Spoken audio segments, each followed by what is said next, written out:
Eko, what's the most challenging part of portraying Manuel Quezon for this movie? One, yung aesthetics of doing the makeup. Tatlong oras, 4 na oras sa isang araw. And of course, dami nagbago eh. Not just physical changes, but um, speech. And then, syempre yung research na, ganyan. But all of the challenges na pinagdaanan namin lahat. Kasi lahat kami naka-makeup na mabibigat. Eh, di ba? Masaya siya lahat. Kasi everyone's excited about the film and we did our homework bago kami dumating sa set. So we're really having so much fun. Okay lang, oh. Talagang sarap siyang panoorin.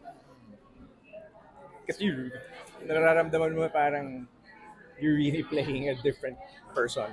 Yeah, the challenging part also, isa pa dun is yung research and para gawin mo, i-embody mo yung karakter ni yung President Manuel Luis Quezon.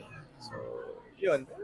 Okay din. For me, I pagtapos ko sa pelikula na to, parang mas lalo akong nag-grow o lumaki sa kaisipan, sa pag-unawa, pag-intindi, and even as an actor.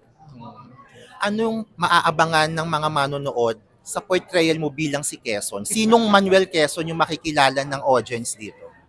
Well,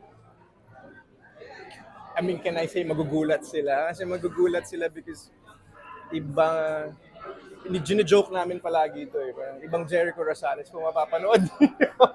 but yun yung joke namin sa set. Yun yung laging sinasabi pag sa promo, di ba? Ako, ibang ano po mapapanood. No? But this one really,